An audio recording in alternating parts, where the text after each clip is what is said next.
Hi guys, this is Dr. Michael Dody, and we are here for a seminar, Put Bedwetting to Bed. And I am super excited about getting and doing this seminar because we do a lot of pediatric stuff. If those of you don't know me, I'm a chiropractor in Littleton, Colorado, and we've been doing a lot of educational stuff, especially around pediatrics. And this is a topic that if it affects you, it is definitely a serious issue, and we want to make sure that you have some strategies to help yourself and help your kids deal with this bedwetting. And I am super excited to have somebody helping us out today that we were blessed to meet through my daughter Abigail. Went to Patience was her teacher in preschool, and my wife Heather went to one of Patient's potty training classes, and let me tell you, I wish we would have went to it earlier because it absolutely changed the way that we did potty training for Lucy. And Lucy is not even a year old, and she's already completely potty trained. So Patience has been amazing, and she is a early childhood development specialist, and she has a business called the Family Room here in Denver, Colorado. And let me tell you, you are going to learn some stuff from Patience. So welcome, Patience, and thank you very much for joining us. Thank you so much for having me. I'm really excited to be able to do this with you. Awesome. I'm super excited. Thank you.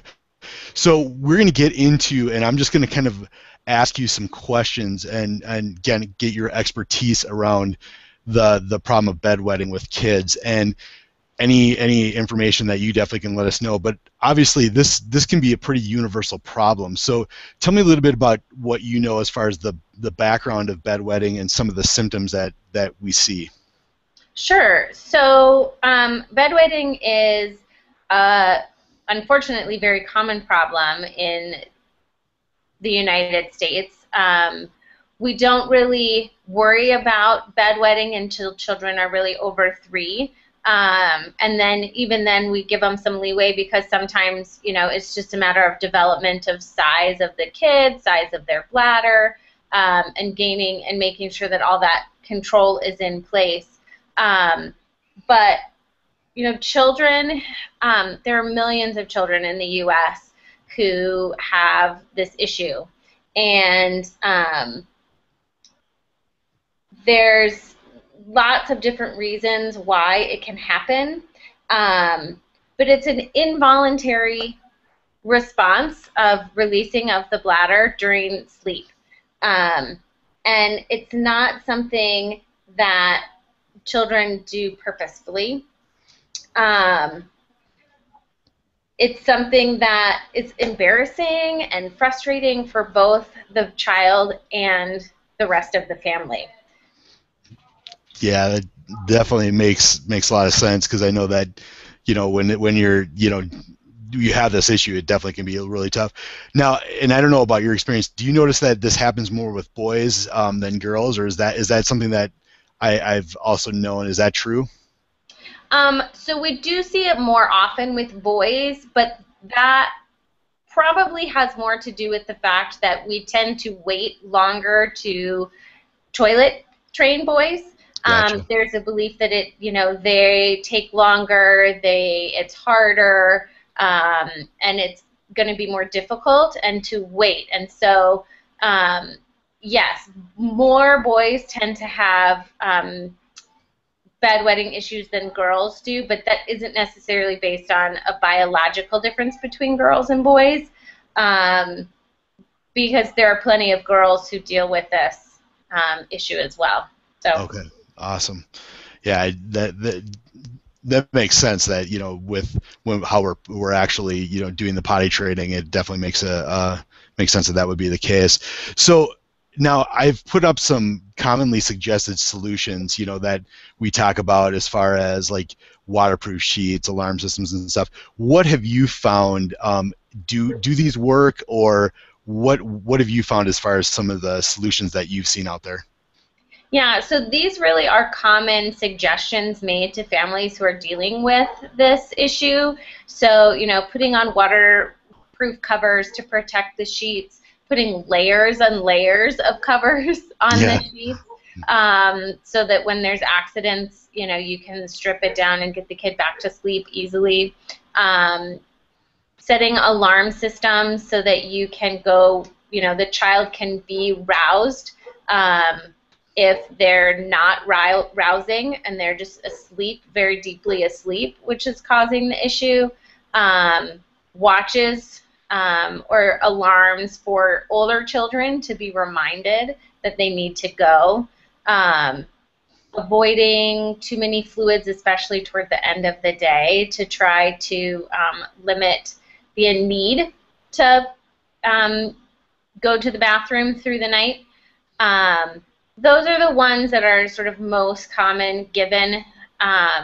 Reward systems are ones that parents often will use first, thinking that they can sort of incent a child to stop doing it, which, because it's not really a voluntary or a chosen behavior, it's usually a deeper cause than that. Reward systems are typically pretty ineffective. Okay. Some of the other suggestions and tools can be helpful depending on exactly why the child is having the issue. And then there's the medical side where you can, you know, go and get prescribed medications that help to prevent involuntary urination, but those are usually really harsh and hard on the system, and cause often more side effects than helpful effects. So yeah, I agree with you there. That's what my experience has been with that as well. Can I just double click on something like the don't drink too much? What is your take on that? I mean, is that really the issue, or does that actually help? I'm not sure. Like, you know, we don't have this issue, so what is that something that really does affect urination at night involuntarily? So for younger children who have smaller bladders, if they're drinking a large amounts of fluid during the day and in the evening, it can make it more difficult for them just to have the capacity to hold the fluids through the night, which is causing them to wet. But that's typically for children who are much younger. We're looking at 3, 4, and 5-year-olds where limiting their fluids may help, but they have to be drinking a lot of fluid, a lot of water, a lot of juice, a lot of milk, over 20 to 30 ounces in the second half of the day for this to really be the cause of why a child is wetting. And reducing it, usually we need to reduce their intake anyway in order to encourage them to eat, because those children often just drink instead of eat. And that can sometimes lead to bedwetting, but again, that's not the major cause for most bedwetting issues. Awesome, yeah, that makes sense. And to also kind of like go in onto that medications. Some of the side effects that I've read for some of these medications are things like nausea, stomach pain, things like insomnia, which that's not great for parents. They don't sleep, headaches, things like that. Even anxiety stuff that's going on with some of the side effects of the medications that they prescribe for bedwetting, which I know as a parent of 2 young ones, I don't know if I would want any of those side effects from my daughters for sure. So if you right, are those side effects really better than having to deal with wet sheets? Exactly. So another one that isn't listed here that I have heard urologists recommend is actually voluntary holding during the day in order to try to stretch the size of the bladder, which, as you can imagine, can cause some very interesting complications in teaching children to hold it instead of release during the day, as well as cause stomach pains and other medical issues from just holding the urine in for too long. Yeah, that kind of sounds a little scary sometimes too. Yeah. So let's kind of just dive into what you've seen as far as the effectiveness of some of like the way things are done with that. I know everybody's pretty unique, so tell me a little bit what you've noticed as far as effectiveness of some of these strategies. So The problem with all of these strategies is that they're dealing simply with the symptom of bedwetting. Bedwetting is sort of the external result of usually something else that's going on, either physically or psychologically happening with the child. So whereas in some cases, these techniques that deal with, waking up to go, or allowing the child to wet so that it wakes them up and reminds them that they need to go to the bathroom, in some cases can help. Most of the time, they're very ineffective because they don't deal with the cause. They just deal with the symptom, the external showing of whatever the root cause or the problem is. And since we're not addressing that problem, it really doesn't do a very good job of taking care of the bedwetting issue. Yeah, that makes a lot of sense. So with that said, why does bedwetting occur? I mean, what is the root cause behind that? Yeah, there's a lot of different reasons that children wet the bed. There's that they're stressed is a really big reason. A large sense of stress. We sometimes forget. We think young children have this, life of ease and don't have things that they have to worry about. But Right. The things for us that sometimes seem silly for them can be very stressful and really hard on them. An example for that is we were traveling last summer with our family doing a road trip, and we were coming to the end of our trip, and we were staying with some family, and my 10-year-old had been having just a hard time. He was missing his home, he was missing his pets, he was just really having a hard time and ready to be home, and ended up wetting the bed when we were on vacation, which he hadn't really ever done ever in his entire life. But he was just so stressed, and that stress really does impact the way that our pelvic floor talks to the rest of our body. So stress is a huge cause that often doesn't get enough importance played for young children, and how to ease the stress that they're feeling. Definitely agree on that for sure. Now, we were talking a little bit about some of the neurology of this too, and we were talking specifically about bedwetting and the phrenic reflex and stuff. And I know you talk about that in your potty training as well, just about the development of neurology. Is that also, can that be some of the underlying cause? Yeah, in fact, I think there's a lot of this is a huge cause for a lot of toileting and especially bedwetting issues, is the communication of the pelvic floor to the brain and back and forth. Is the message getting sent strong enough? Is it getting sent fast enough? Is it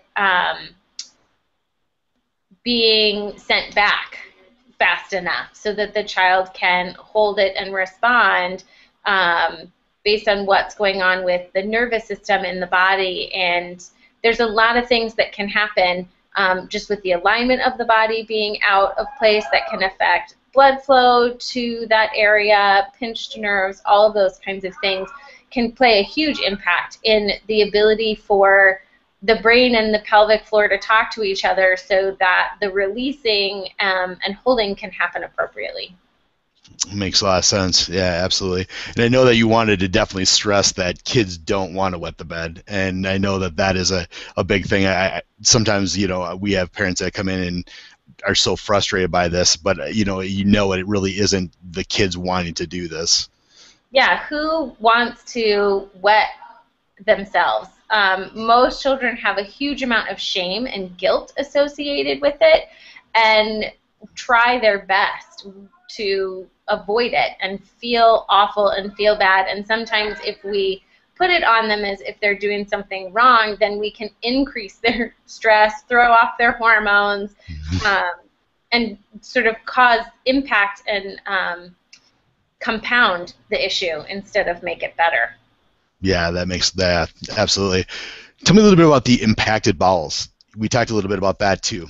Yeah, so this is a really interesting thing is what can happen often, especially with children who are having some sort of toileting issues, is that they often will hold or not release all of the way.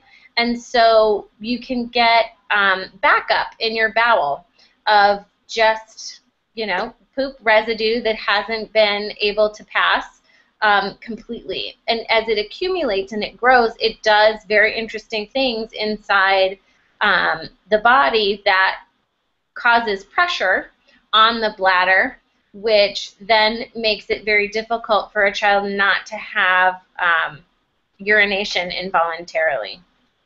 That's very interesting. I had not heard that, but after doing a little bit more looking into it, it can be one major issue in the bedwetting incidences.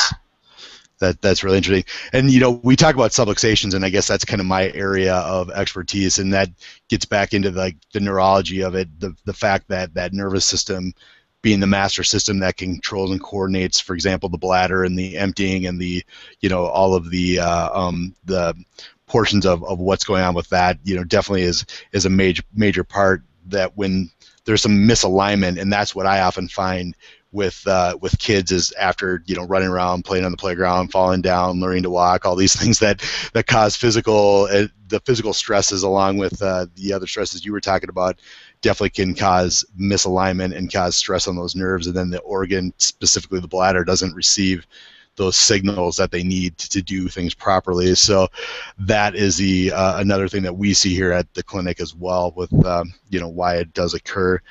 Let's move on to the first step. So for the parents that are wanting to know what's the first step? What do we do to help out kids with the bedwetting stuff? It's super important to communicate with children, even very young children, as to what's going on.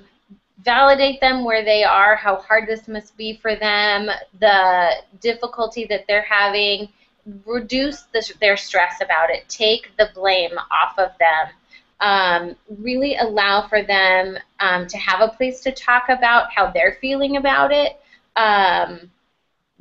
what they feel like might be helpful for them, talking, trying to get them to express how they're experiencing going to the bathroom. So that you can really reduce the stigma around the issue for children. Nice. And that makes a lot of sense, just to try to get to the underlying cause and finding out. And sometimes we don't think about that with young kids, but it really is helpful to do that, isn't it? It is, and children really understand a vast amount even before they're verbal. And one of the things I often find with a lot of issues that parents have with their children is that they forget to say, guess what, this is a problem that we need to work together to solve, instead of getting frustrated and trying to solve the problem outside of the child knowing and you talking about this issue and the things that you're going to do to help them and the things that they can do to help themselves. I love that. Yeah, it's such a huge thing, and it really helped us as far as even potty training with Lucy. Talking to her, even though she wasn't necessarily, she is pretty verbal for her age, but I mean, even though it's she didn't necessarily, you don't necessarily think that they know what's going on. When you talk to them, it's pretty amazing what they do. So yeah, let's get into some of the natural remedies that you know of, and I listed a few here, but definitely get into other stuff that you use or you recommend to parents that you help. Yeah, so depending on what's going on, one of the things we definitely look at is the diet and what children are eating.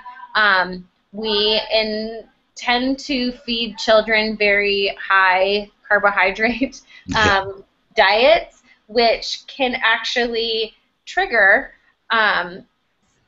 going to the bathroom and toileting issues. Too much sugar, too much caffeine, sodas, and all of those kinds of things can really impact the the entire body, but especially, if you have a child who is bedwetting, we want to look at making sure that their diet is nice and healthy and taking out a lot of the, things that we all know are not great things for Right. children to have. Doing allergy testing can be very helpful to see if there's a specific nutrient or food that's causing a problem or an issue. And there's different ways that you can do allergy testing to kind of see what's going on. So And I was going to just kind of like, have you noticed that because there's so much with food allergies right now with kids and the different things like, the artificial dyes, the artificial sweeteners, all the processed foods, but then you get into things like, the dairy, the wheat, gluten, as we all know, even sometimes like soy and nuts and things like that. Have you noticed those play a role or a possible role with the bedwetting? I have. In a few different cases of people that I've worked with, it's sort of in those children went hand in hand, is that there were some dietary issues. Their body was just having a hard time processing food, and releasing the bowel and the bladder is sort of that last process of processing food. And when the body is inundated with too many things that it can't handle, oftentimes it will cause either, an excess amount of going to the bathroom or not enough going to the bathroom. And so both can cause and result in bedwetting. Yeah, yeah, that's been my experience too. Yeah, definitely, the body sometimes wants to get that stuff out, so Right. you'll see it that way as well.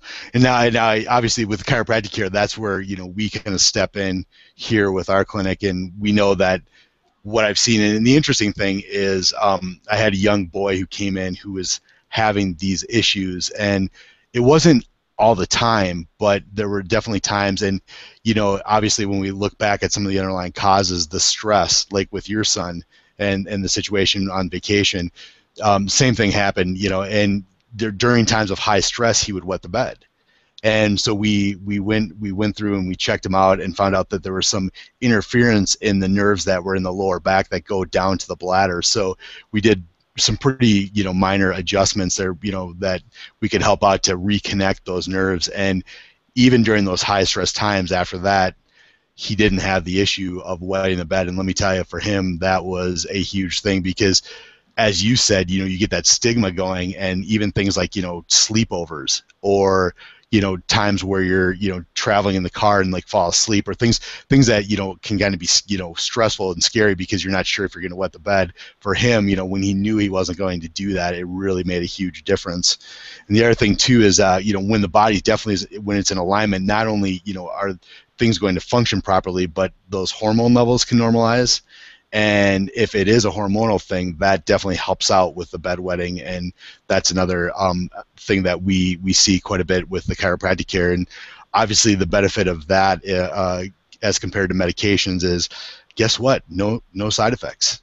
So Right. that's the the really cool thing with that. Chiropractic care is such an amazing tool and um, therapy that's available and out there. I think a lot of people forget that using it with children can be so beneficial. I run into people all the time who, they go to the chiropractor themselves, but they don't think that children need it. And, it's like you were saying, they're out on the playground, they're falling over, their bodies are growing, they're knocking their heads, they're falling down, and all of those things can throw their body, just tweak it, and it can be out of whack, and it can have huge impact on their hormone levels and the way that the growth of their body, and then these other deeper things of controlling the bladder and the bowel, appetite, all that kind of stuff.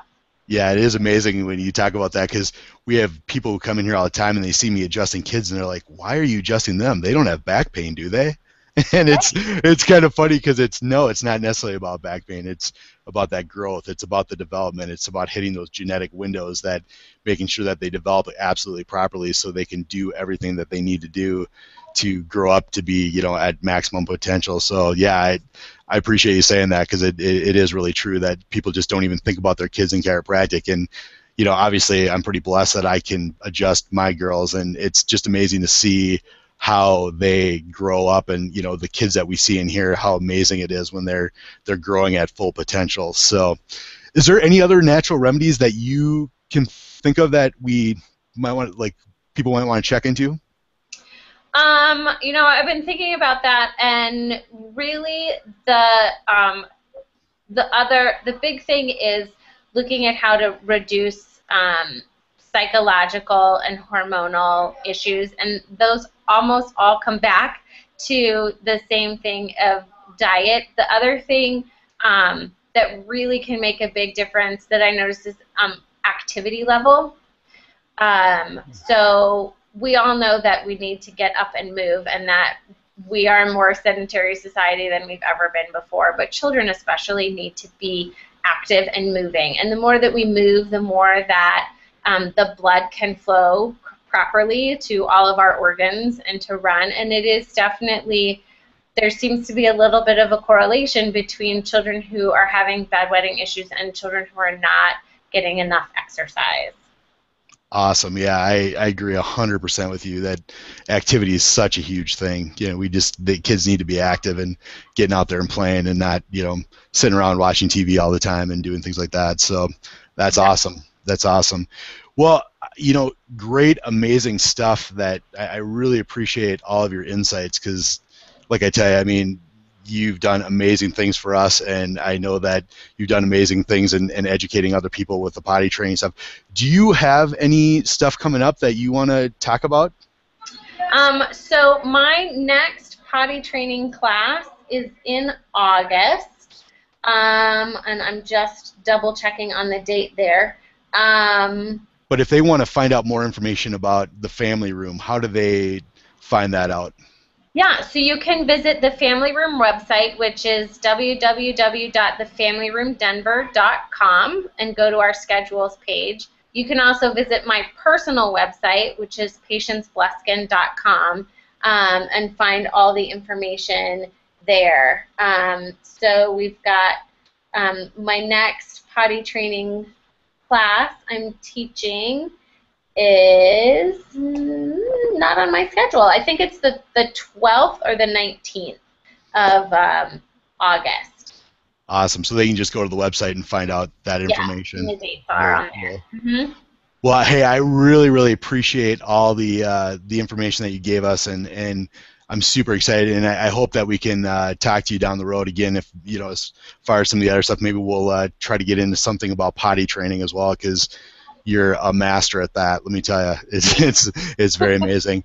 And just to let you guys know, these are some of the events that we are doing, upcoming events that we have coming up. We're going to be doing next month a backpack seminar for kids, obviously heading back to school. And then the following month, we're actually going to be talking about Delivered, a pregnancy and home birth workshop, which is natural pregnancy and home birth. So if you guys have any interest in that, the website is there. And the other thing too is if you guys are having issues with not only bedwetting, potty training, things like that, give us a call here, and we can get you checked out and get your child checked out to make sure there isn't any neurological issues. And if that's the case, we can also get you to the resources like Patience, and make sure that we can get this taken care of, so your kid doesn't have that shame or stigma of having to wet the bed and all the stress along with that. So once again, Patience, thank you very, very much. I appreciate all of your help, and I know that you helped a lot of people out. Well, thank you so much for having me. It's been such a pleasure. I look forward to doing it again. Yes, awesome. Everybody have a great day, and if you have any questions, once again, you can either go to Patient's website or our website, and we will definitely help you out as much as we can. Have a great day. Bye.